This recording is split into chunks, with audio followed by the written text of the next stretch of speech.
This is the Roots and All podcast, and I'm your host, Sarah Wilson. Join me as I talk about all aspects of gardening with some of the top horticulturists from around the world.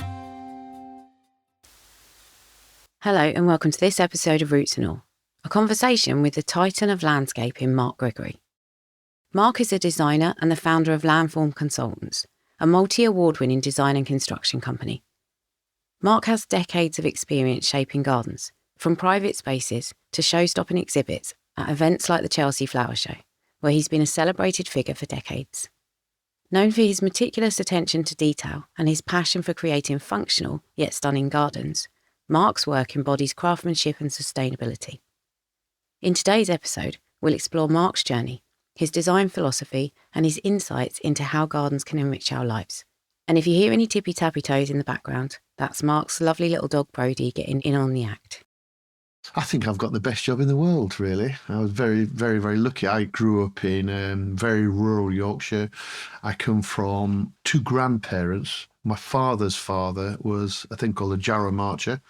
So he was a miner from Durham in the 1930s. And there's a very famous march where the miners of Jarrow, which is a mining town south of Newcastle, were starving, basically. And they walked from Newcastle to London with placards and they said to the government, look, we're starving. You need to help us, in the Great Depression. So the government at the time, knowing this, basically set up this thing called the Land Settlement Association, which, looking back, was a really cool initiative. So what they did, they got parcels of land up and down the country called the Land Settlement Association, LSA, and they were up and down everywhere. And what they were a cooperative of a pack house, a packing centre, and then literally the one that we grew up on, my father grew up on, was a place called West Bank, and that was probably the most northerly one up in Yorkshire. So my grandfather was sent and given one of those to get him off the dole queue. And what it was a semi-detached house, 5 acres of land, a piggery, an English greenhouse, and said, get on with it. And they literally grew, they were acting as a cooperative. So, they had probably 60 associated allotments, and they were all pooling into this collective. And the collective basically sorted out the marketing. So you wanted to hire the plough, so that you'd go and say, I want to book the plough horse to plough the land. You'd come, you'd go on the sleigh, money would come off the sleigh. So my father grew up in the late 30s, kind of war years, with him and 7 brothers and a sister, and my grandmother and grandfather. So he had a kind of ready-made kind of workforce. They had bees, they had vegetables, they had pigs, they had hens. It was completely like, a good life existence. And he grew up like that. All his brothers, bar a couple, went to war and never came back, got shot and got killed. But the rest of them became builders. So my father got dragged to follow the other brothers into building, to become a bricklayer. But my father kind of grew up with this pure horticulture growing, and that had a massive effect on him. My mother, her mum and dad had the same situation, but she only had one brother. My grandfather, my dad's father, had this ready-made workforce, so he really put it to good use, highly successful. And my mother's father struggled to make it pay, but that's how they met, and so the horticulture's in them. And my father, post-war years, was rebuilding, like a lot of things in Leeds University. We were making big money, and my father was a frustrated gardener. Probably the best gardener I've ever met, uneducated gardener. Could grow anything, could put his hand to anything, just amazing. And I grew up with him building his house, him being frustrated gardener and trying to grow things and really very, very good. So I grew up kind of with all that in my blood, really. I wanted to become a builder. My father taught me out of it. And every chance, our house was full of horticultural books, gardening conversation, coupled with building. So I suppose what I do now is epitome of all that, really. And interestingly, one of his brothers, the one brother that actually went to war and survived just about, he was on motor torpedo boats and got shot up out of Dover, badly, almost kind of fatally wounded, but not just about survived, retrained in horticulture.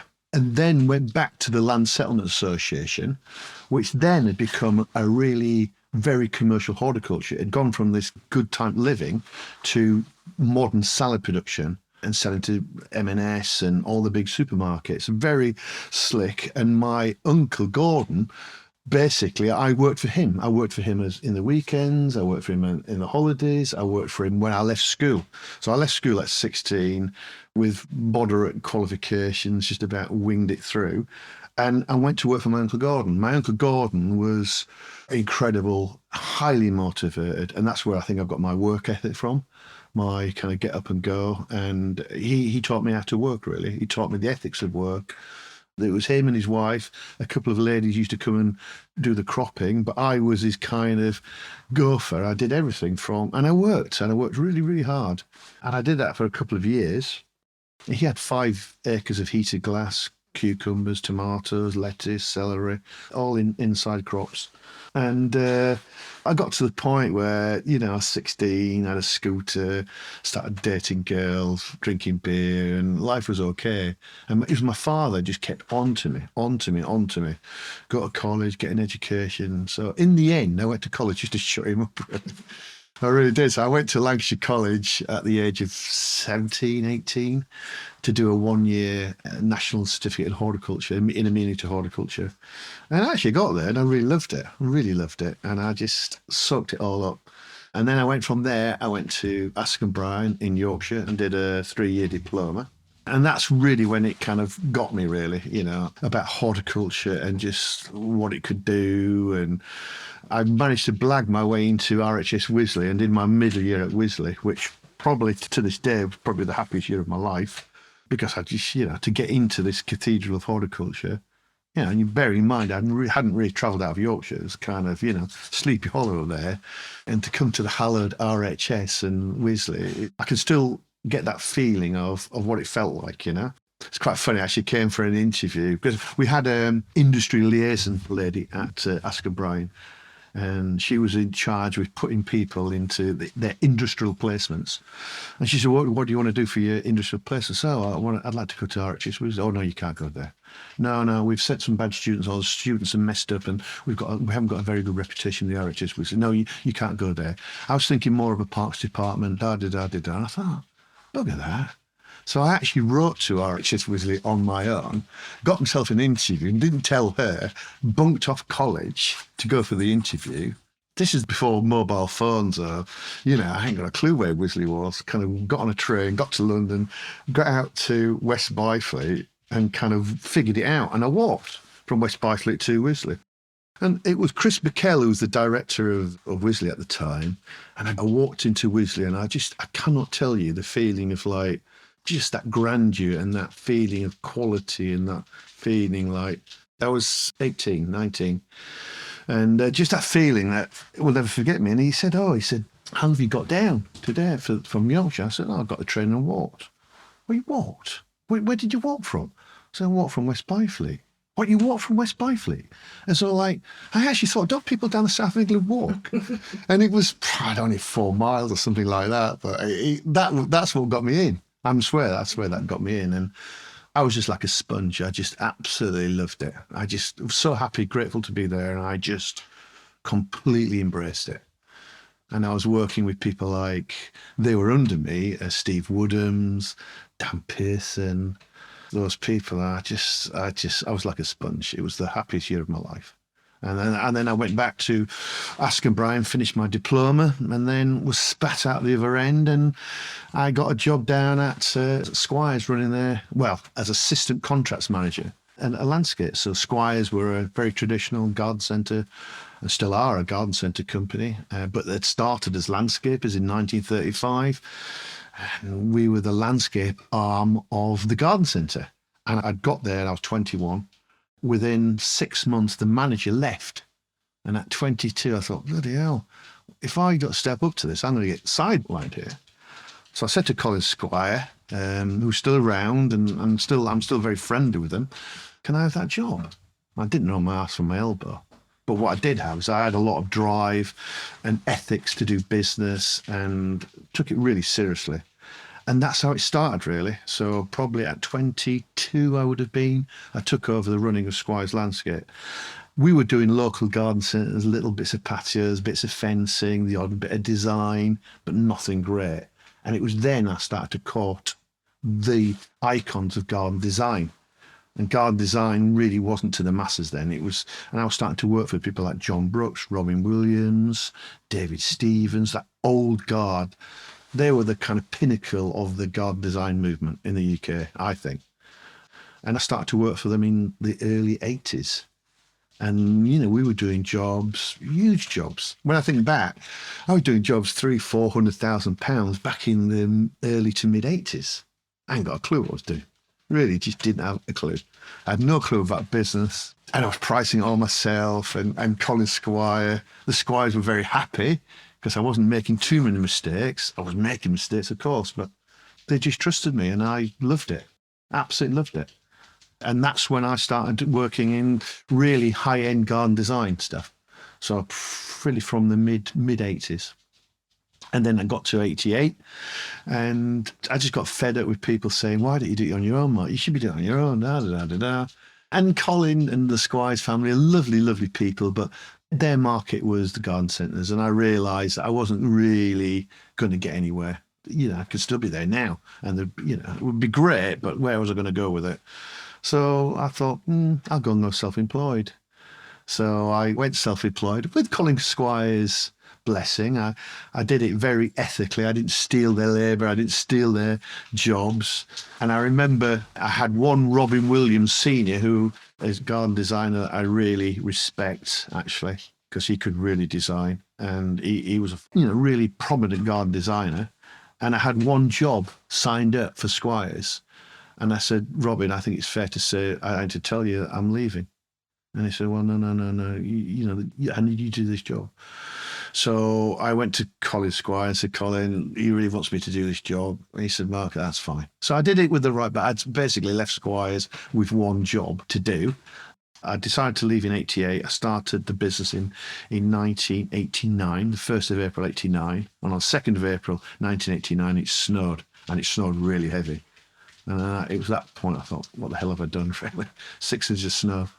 That was on the 2nd of April, was really my first trading day. And then Robin Williams said to me, I've got a garden at Chelsea in 3 weeks' time. Could you build it for me? 3 weeks.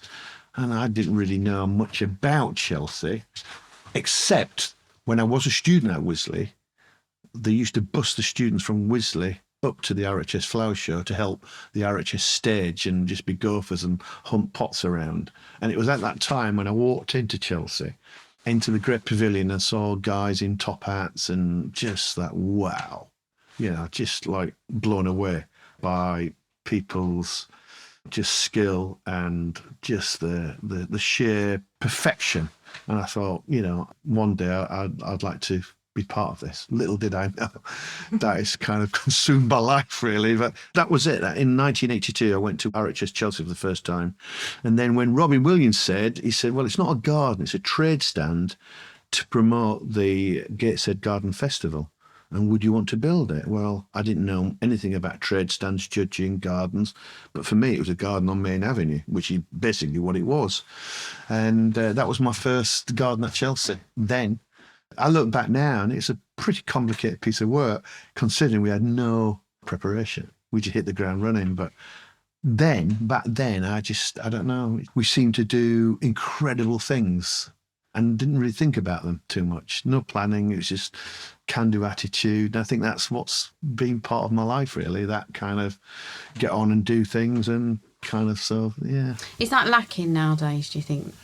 No, I don't think so. It's a whole different game now. I think then when I look back and there's no health and safety. I remember going to Chelsea as a young man and thinking, this is the most dangerous place I've ever worked in my life. When I first went to Chelsea, it was still open to the public. There was Chelsea pensioners walking around with their siblings and dogs on leads, and there's dumpers, and there's everybody's jumping on machines, and there was no organisation. It was chaotic, actually. And so I think, you know, it's interesting. I mean, have we gone the other way? I do not know. But I think we could be a lot more instantaneous. It was a lot more just do it and do it. There was no really thinking about consequences. There was no environmental standards and sustainability and health and safety and RAMs and method statements and none of that. It was just like, do it. And, nobody got killed, nobody got hurt. But, luckily they didn't. And I think these changes, what I've learned is to adapt to change. And so we've got a business now which is pretty cutting edge, and we're going for accreditation driven, and I take nothing lightly on what we're doing. But I think that there's a raft of people now who are very, driven in different ways, and a lot of the technology, a lot of the marketing, the social media side is completely different from when I started. I mean, I am that old. I didn't have a mobile phone. I was the first person at Chelsea to have a mobile phone. I mean, it sounds ironic, but it's really funny in the sense. I remember people coming down Main Avenue. Are you Mark Gregory? Are you the guy with the mobile phone? Can I phone Travis Perkins? I mean, it's a joke. Seriously. And prior to that, I remember being in a landscape office at Squires, and we installed this thing called a fax machine. I thought it was a bloody incredible bit of kit. It was absolutely mind-bending. I still think about those days when I put something in and send it and it comes back. Incredible. It's incredible technology. And actually, all joking, I was listening to the radio the other day, and a lot of banks and stuff still use facsimile, still use it. It's old technology. It was a discussion about old technology, and some of it kicking and screaming because the nursery trade loved pricing. You sent a document, a plant schedule, and they just handwrite it on it faster. A lot faster than retyping emails and stuff like that. So, I remember that facsimile machine, and then I remembered that we had two-way radios. We didn't have mobile phones. We had two-way radios in the vans and the trucks, and then we got car phones, which were LCD telephones. Then we got transportables, which basically were like a lorry battery with a telephone on the top. And then I got my first mobile phone. My first mobile phone was a Panasonic, and it had a car kit and a portable, and I thought I was the most coolest guy. But that phone was something like £1,800 in 1990, 91, 80, something like that, around that time. But one of the challenges is keeping current, is avoiding the saying, well, we've always done it that way and we're always going to do it that way. The training that I had in horticulture, it's changed. Things that I was taught to do in college 30, 40 years ago are redundant technology, redundant specification. So I like, and I think I pride myself on the ability to keep changing. I don't mind getting old, but my fear of getting old is thinking like an old person. That's the truth. So I surround myself by young, bright people, brighter than me, and roll with it. And generally, I'm kind of comfortable with that. But yeah, it's different. Modern business is a lot different. I remember an old guy saying to me a long time ago, very successful builder, he said, I feel for you young people. He said, back in the day when I was doing main construction, if somebody was like unhappy, they would write to you. They would compose a letter, they'd put it in the post, 2 days later you get it. Some of those problems have been resolved by then, or this diffusing. But now, people, I sent you an email 10 minutes ago, I haven't had a reply. There's a lot more pressure. There's a lot more pressure to do business and that side of it. So I think it's probably harder to be on top of your game right now than I think it ever was, really. I like that approach to flexibility because I think it is key. But when you were talking then, obviously the industry's changed, but have you changed? Are you tapping more into the creative side now? It's interesting. I don't like to be pigeonholed. I really, really don't want to be pigeonholed. He's Mark. He's a landscaper. He's a hard landscaper. It kind of pisses me off when people want to put me in a box.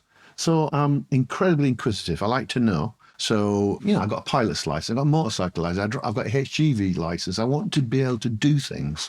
I want to understand IT. I want to understand things. I want to be able to talk to guys at ground level. I want to talk to lords and ladies and various things. I want to talk about trees and plants and pure horticulture, but I also want to understand really technical construction.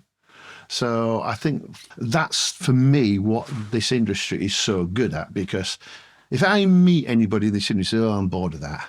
Nah, you never ever say you're bored. I mean, it's such a huge cathedral, and if you're doing it properly and lifting the bar in whatever sphere you're in, then how can you say you'd be bored?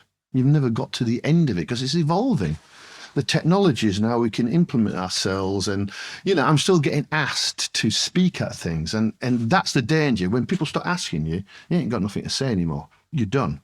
So I think what's important for me is to keep abreast of technologies, bit of cut through and share, and just be very transparent and open. So I often say every day is a school day, and it is. Every single day it's new, and I think it's very exciting. The downside of it is, of course, it's really hard to be consistently really highly profitable, because you're learning new technology, you're learning how to do things, you make mistakes. The lads are not used to building things or designing things. Or on one hand, it's really creative on that side, but on the other side, it can cost you money. And you asked me a question about creativity.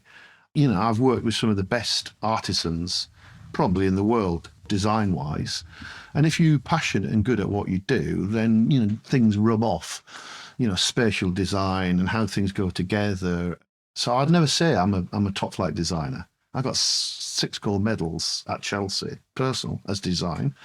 But I never really talk about that. I'm not that bothered about that. I just like being part of the process. And I think actually to be able to talk to somebody with a good understanding of design and horticulture. There used to be many times when I was a young landscaper, if somebody said, "Are you a gardener?" I would get the right hump. I'd almost think it's a bit of a put down. They were putting me down. And I used to get very protective and really silly about it. Now, I think it's probably the best thing they could say. I think it's a massive accolade to be called a gardener. I actually celebrate, yes, I'm the gardener. When I met my wife, she said, "What do you do?" I said, "I'm a gardener from Chelsea." And it wasn't a put down. It's just because I am. I'm a gardener from Chelsea. That's what I am, a gardener. I'm a landscape gardener, but I'm a gardener. So I think my attitude is I'm very comfortable being called that now, where I wasn't before. Quite interesting. Yeah, very. Yeah, it is. But I think, a wise man said, if you find something you enjoy to do, you'll never work another day in your life. And you're lucky, I'm that man. I love doing it. I've got no exit strategy. They'll carry me out in a box, really, My motto is to work hard, play harder. So I love travel, I love playing, I love doing fun things, but I love my work. So I've got my dad to thank for that, because he was a builder, not always a very, very fantastic builder, but always frustrated that he wanted to be a gardener. He retired at 55 and became a full-time gardener, growing plants and selling plants. And he was gardening until probably about 3 days before he died. He died at 87. I think my father taught me how to be a good man, how to be, kind and generous and supporting and all those things. I'd like to think people think I am. Taught me how to work, but just give me that passion. And he was passionate. When I was a young teenager, I thought sometimes he'd go on too much about it. But actually, I think enthusiasm and passion is addictive, and people buy into it. People buy into that passion and enthusiasm, and I use it to my effect. If I'm pitching for business, people buy from people. So if you're passionate and enthused, and people just want to give you work, the guy's on it. He's keen, he's understanding. He understands what we want. Give him a job. But I don't like being pigeonholed into a box. I don't. I love horticulture. I love pure horticulture and understanding that. And I love all the construction. I love design too. So, yeah. Yeah, well, that's actually brought me nicely on to my last question, because you are passionate about what you do and you are interested in so many different things. Yeah. Do you find you have to say no to certain things, or do you just go, yeah, let's try it, let's give it a go? Yeah, that's a really good question, actually. I think I've got better on saying no. Before, it was almost like, I don't think you can do this. This is a bit too complicated for you. And that would be a red rag to the bull. I've never walked away from something because it's too complicated. I've walked away from things because there's not enough money to do it, or there's not enough time to do it. But no, that's been probably the good thing and the bad thing, that I don't know bounds. So some of the stuff that I've built at Chelsea, is it stupidity? Is it arrogance? I don't think so. I think it's just being comfortable with your ability. And right now I'm in the sweet spot of saying, yeah, that can be done. We can achieve that. For that money, we can achieve that, and delivering it. And that's why I like Chelsea. That's really the drive for me. It's that adrenaline-fueled journey of getting a set of plans and building something world-class in 17 days. No excuses, no buts. That didn't turn out, so we couldn't deliver that. It rained because we couldn't do that. Do it. And that, I find that just exhilarating, actually. So I think we do probably say no a lot more than we did. So, like, geographically, I haven't got the stomach or the energy now to be going way out of our comfort zone. So geographically wise, we would turn things away. And I'm still not pressured. We'll take on tiny pieces of work because I really like them, because I find it a really inspiring piece of work. So I'd like to think the feeling of the company, we haven't changed. We're not up ourselves. We'll still, if we're like those people, this is probably sums it up for me, really. So I live by a code on work, and that code is got to do three things. Sarah Ebley, many years ago, spoke to me about it. It's not my concept. I've adopted Sarah's concept. It's the thing I believe in, and that is anything I do now has got to do three things. It's got to make money. It's got to be profitable. Because if I'm not making profit, I can't reinvest in training, equipment, and really process. So it's got to make money.